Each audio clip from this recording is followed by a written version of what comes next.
क्या कोई इंसान एक साथ मसीहा और विलेन हो सकता है? क्या कोई अरबपति जो अपनी कंपनियों को 6 बार दिवालिया होते हुए देखता है, वो दुनिया की सबसे बड़ी अर्थव्यवस्था चला सकता है? आज हम बात कर रहे हैं डोनाल्ड ट्रंप की, जो न्यूयॉर्क की गलियों से निकला और टीवी की दुनिया में नाम कमाया। वो विवादों के समंदर में डूबा और 2024 में उसने राजनीति में वो कर दिखाया जो आज भी मिरेकल माना जाता है। आज हम डोनाल्ड ट्रंप की विचारधारा, उनकी पूरी कहानी और उनके डार्क सीक्रेट्स के बारे में जानेंगे। न्यूयॉर्क के क्वींस शहर में फ्रेड ट्रंप, जो कि रियल एस्टेट डेवलपर थे, उनके घर में 1946 14 जून को जन्म होता है डोनाल्ड ट्रंप का। ट्रंप 5 भाई बहनों में से चौथे थे और ट्रंप बचपन में काफ़ी एग्रेसिव और नोटी थे। इसलिए उनके पिता ने उनको 13 साल की उम्र में न्यूयॉर्क के मिलिट्री एकेडमी में भेज दिया था ताकि वो डिसिप्लिन सीख सकें। क्यों उनके पिता ने उनको मिलिट्री स्कूल भेजा? क्योंकि ट्रंप ने एक बार म्यूजिक टीचर के आंख में मुक्का मार दिया था, क्योंकि उन्हें लगा कि टीचर को संगीत की समझ नहीं है और स्कूल में चाकू ले जाना। और इन्हीं घटनाओं की वजह से उनके पिता ने उनको मिलिट्री स्कूल भेजा। यहाँ ट्रंप ने खुद को बदला और डिसिप्लिन में रहे और स्कूल की ड्रिल टीम के कैप्टन बने और 1964 की कोलंबस डे परेड को लीड किया। वो स्कूल की बेसबॉल टीम के स्टार खिलाड़ी थे और उन्हें ईयर बुक में लेडीज मैन का किताब मिला था। डोनाल्ड ट्रंप ने 1964 में फोर्डम यूनिवर्सिटी में एडमिशन लिया और इसी के साथ साथ 2 साल अपने पिता के रियल एस्टेट बिजनेस को भी समझने में लगाए। यूनिवर्सिटी में उन्होंने इकोनॉमिक्स की पढ़ाई की और इसी के साथ साथ खेल में भी वे सक्रिय थे। शुरुआत में उनकी रुचि फिल्म प्रोडक्शन में भी थी, लेकिन बाद में उनका झुकाव रियल एस्टेट बिजनेस की तरफ आ गया था। यूनिवर्सिटी से निकलने के बाद ट्रंप ने अपने पिता से $1 मिलियन का लोन लिया ताकि वो रियल एस्टेट में हाथ आजमा सके। 1971 ट्रंप ने अपने पिता की कंपनी का कंट्रोल संभाला और उसका नाम ट्रंप ऑर्गेनाइजेशन कर दिया। ट्रंप ने अपने पिता के बिजनेस को क्वींस शहर से निकालकर मैनहट्टन जैसे महंगे इलाकों में फैलाया। उन्होंने पुरानी होटल्स को खरीदा और उन्हें ग्रैंड हयात और ट्रंप टावर जैसी आइकॉनिक बिल्डिंग में बदल दिया। ट्रंप ने सिर्फ बिल्डिंग्स नहीं बनाई, ट्रंप ने अपने नाम को ब्रांड बनाया, जैसे कि Trump streaks, Trump vodka, Trump magazine और ट्रंप यूनिवर्सिटी भी। 2004 में ट्रंप अपना शो लेके आए थे, द अप्रेंटिस, जिसका डायलॉग यू आर फायर्ड हर घर में मशहूर हुआ था और जिसने ट्रंप को एक बिलियनियर की इमेज दी थी। इस शो का फॉर्मेट कुछ ऐसा था कि लोग अलग अलग फील्ड से कंटेस्टेंट बन के आते थे ताकि वो ट्रंप के साथ काम कर सकें। इस शो में बिजनेस टास्क दिए जाते थे और जो जीतता था उसे प्राइज और ट्रंप की कंपनियों में जॉब मिलती थी। ट्रंप इस शो के होस्ट और को प्रोड्यूसर थे। अब बात करते हैं उनकी मैरिड लाइफ पर। ट्रंप ने अपनी जिंदगी में 3 शादियां की है। डोनाल्ड ट्रंप की शादी उनकी पहली वाइफ इवाना ट्रंप से 1977 में हुई थी, जो कि 13 साल चली। इवाना ट्रंप एक चेक मॉडल थी। इनकी मुलाकात ट्रंप से 1976 में हुई थी। इस शादी से ट्रंप को 3 बच्चे हुए। इवाना ट्रंप के बिजनेस में काफी सपोर्टिव थी। उन्होंने ट्रंप कैसीनो और प्लाजा होटल जैसे प्रोजेक्ट को मैनेज किया था। इनका रिश्ता 1990 में तब खराब हुआ जब मार्ला मेपल्स का और ट्रंप का अफेयर सार्वजनिक हुआ। तलाक के दौरान इवाना ने ट्रंप पे घरेलू हिंसा जैसे बड़े आरोप लगाए। 1992 में इनका तलाक हो गया और इवाना को $14 मिलियन की एल्यूमिनी मिली। तलाक के कुछ समय बाद ट्रंप की और मार्ला मेपल्स की एक बेटी हुई। उसके 2 महीने बाद दोनों ने शादी कर ली, लेकिन ये शादी ज्यादा नहीं चली। 1997 में ये सेपरेट हो गए और 1999 में इनका तलाक हो गया। फिर 1998 में ट्रंप की मुलाकात मिलानिया से हुई न्यूयॉर्क फैशन वीक में। डोनाल्ड ट्रंप ने मिलानिया से उनका नंबर मांगा, लेकिन मिलानिया ने उन्हें देने से मना कर दिया, क्योंकि वो देखना चाहती थी कि वो उनको उनका पर्सनल नंबर देते हैं या बिजनेस नंबर देते हैं। लेकिन ट्रंप ने अपने सारे पर्सनल नंबर दे दिए उनको। कुछ समय साथ रहने के बाद इनका रिश्ता और मजबूत हुआ। 2004 में ट्रंप ने मिलानिया को $1.5 मिलियन की डायमंड रिंग के साथ प्रपोज किया था और दोनों ने 2005 में फ्लोरिडा के पाम बीच पे शादी कर ली। अब बात करते हैं डोनाल्ड ट्रंप का राजनीति में कैसे सफर शुरू हुआ। ट्रंप ने 1987 में अखबारों के माध्यम से अमेरिका की फॉरेन पॉलिसीज को क्रिटिसाइज करना शुरू किया था। Why is it that we're protecting? We have frogmen, we have helicopters, we have 1988 में जब जॉर्ज बुश अमेरिका के प्रेसिडेंट थे तो ट्रंप ने उनके वाइस प्रेसिडेंट बनने की इच्छा जताई थी। ट्रंप ने अपने पॉलिटिकल करियर में कई बार पार्टीज बदली। 1987 में ट्रंप ने रिपब्लिकन पार्टी ज्वाइन करी, फिर 1999 में रिफॉर्म पार्टी ज्वाइन करी, फिर 2001 में डेमोक्रेटिक पार्टी ज्वाइन करी, फिर वो वापस रिपब्लिकन में आ गए 2012 में। इसके पीछे का ये कारण था कि वो बहुत ट्रांजैक्शनल नेचर के इंसान हैं कि जहां उनको फायदा होता है वो वहां चले जाते हैं। ट्रंप के 2016 में जीत के पीछे क्या कारण थे? मेजॉरिटी ऑफ लोग ट्रेडिशनल पॉलिटिशियन से नाराज थे और ट्रंप ने अपनी इमेज एक आउटसाइडर के रूप में बनाई थी, तो लोगों ने सोचा इनको एक बार एक मौका देके देखते हैं और ट्रंप ने ब्लू कॉलर वर्कर्स को अपनी तरफ आकर्षित किया जो ग्लोबलाइजेशन की वजह से अपनी जॉब खो रहे थे। मागा, make America great again, Trump के सिंपल और पावरफुल नारे ने अमेरिका के लोगों के अंदर एक उम्मीद जगाई जिन्हें लग रहा था कि अमेरिका अपनी पुरानी ताकत खो रहा है। इन्हीं कारणों की वजह से 2016 का इलेक्शन उन्होंने जीता।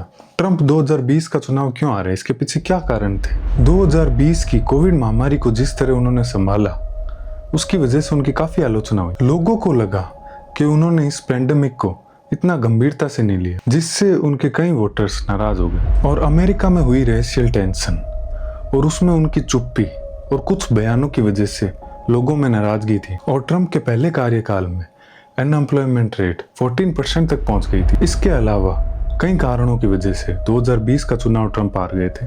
ट्रंप पहले ऐसे शख्स हैं जो क्रिमिनल केस में कन्विक्ट होने के बावजूद भी प्रेसिडेंट बने अमेरिका के। और 2024 में क्या कारण रहे कि ट्रंप जीते? Donald Trump will be America's 47th president.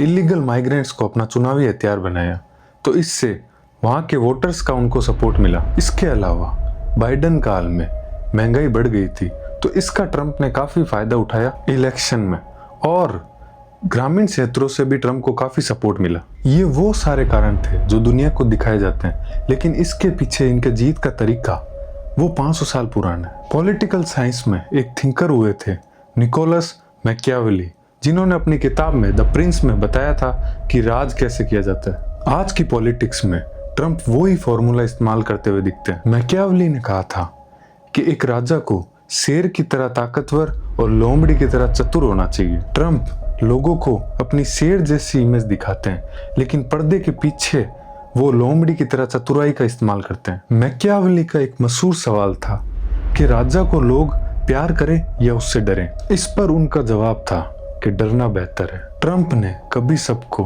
खुश करने की कोशिश नहीं की, उन्होंने हमेशा अपने विरोधियों के मन में डर पैदा किया। मैकियावेली ने कहा था कि जरूरी नहीं कि राजा अंदर से कैसा है, जरूरी यह है कि वो दुनिया को दिखाता कैसा है। ट्रंप ने खुद को मास्टर डील मेकर और विनर के रूप में ब्रांड किया है। रियलिटी कुछ भी हो, लेकिन उन्होंने हमेशा लोगों को ये यकीन दिलाया कि वो ही उन्हें बचा सकते हैं। मैकियावेली का सबसे बड़ा रूल था कि अगर विक्ट्री मिल जाए उसके लिए कोई भी रास्ता अपनाया गया हो वो हमेशा सही माना जाएगा। ट्रंप ने भी तरीकों पे ध्यान न देकर सिर्फ जीतने पे ध्यान दिया। अब बात करते हैं ट्रंप से जुड़ी हुई बड़ी कंट्रोवर्सीज की।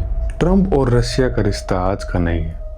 ट्रंप जब पहली बार 1987 में मॉस्को गए थे तब उन्होंने ट्रंप टावर बनाने की वहां पे इच्छा जताई थी। बिल्डिंग नहीं बनी लेकिन रिश्ते बन गए। 2008 में ट्रंप के बेटे जूनियर ट्रंप ने कबूला था कि हमारे पास रशिया से काफी पैसा आ रहा है। जब ट्रंप को अमेरिकन बैंक्स ने लोन देना बंद कर दिया तब रशियन इन्वेस्टर्स ने उनको संभाला। सवाल ये था कि ये सिर्फ बिजनेस था या आने वाले वक्त की तैयारी। असली गेम शुरू होता है 2013 में जब ट्रंप अपने मिस यूनिवर्स पेजेंट को मॉस्को ले जाते हैं। वहां उनकी मुलाकात रशिया के सबसे बड़े बिलियनियर एरिस अगालारोव, जो पुतिन के बड़े खास थे, उनसे होती है। इस ट्रिप के बाद ट्रंप ने ट्विटर पे पूछा था कि क्या पुतिन मेरे नए दोस्त बनेंगे। ये वो समय था जब ट्रंप अपना पूरा मन बना चुके थे पॉलिटिक्स में जाने का और वो चाहते थे कि कोई ऐसी पावर हो जो उनको पर्दे के पीछे से सपोर्ट करे। रशिया और ट्रंप के बिजनेस रिलेशन अच्छे होने के कारण रशिया ने उनकी इलेक्शंस में मदद की थी।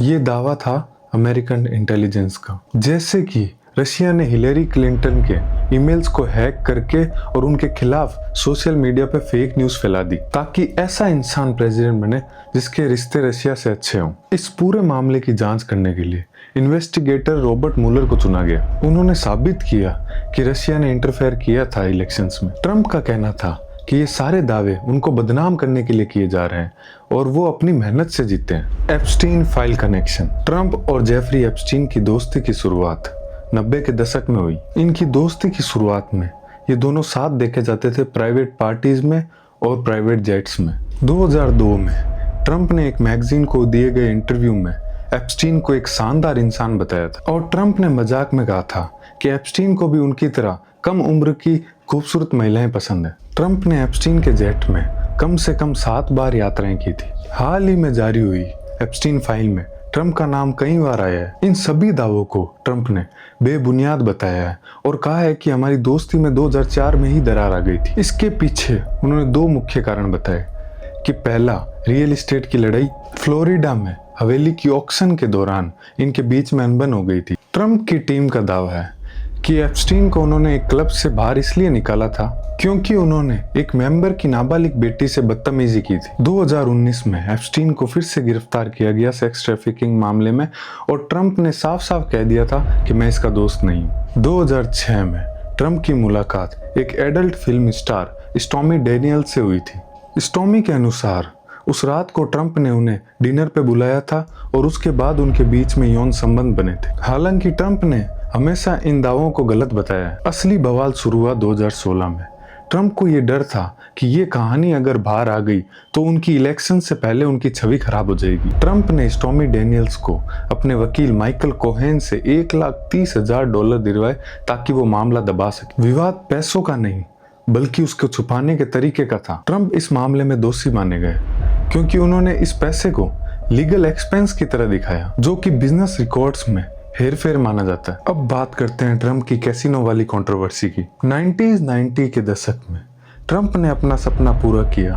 ट्रंप ताजमहल कैसीनो बनाकर $1.1 बिलियन से बना ये कैसीनो उस टाइम का सबसे महंगा प्रोजेक्ट था। ट्रंप ने इस प्रोजेक्ट के लिए 14% के भारी इंटरेस्ट पे जंक बॉन्ड से लोन लिया था। इसका मतलब था कि कैसीनो को रोज करोड़ों रुपए कमाने थे इंटरेस्ट के लिए। खुलने के 1 साल बाद ही ये कैसीनो कर्ज में डूब गया था और ट्रंप ने अपनी पहली बैंकरप्सी फाइल की थी। कर्ज चुकाने के लिए ट्रंप को अपना प्राइवेट याच और प्राइवेट प्लेन बेचना पड़ गया था। 1992 के आते आते ट्रंप के बाकी 2 कैसीनो भी बैंकरप्ट हो चुके थे।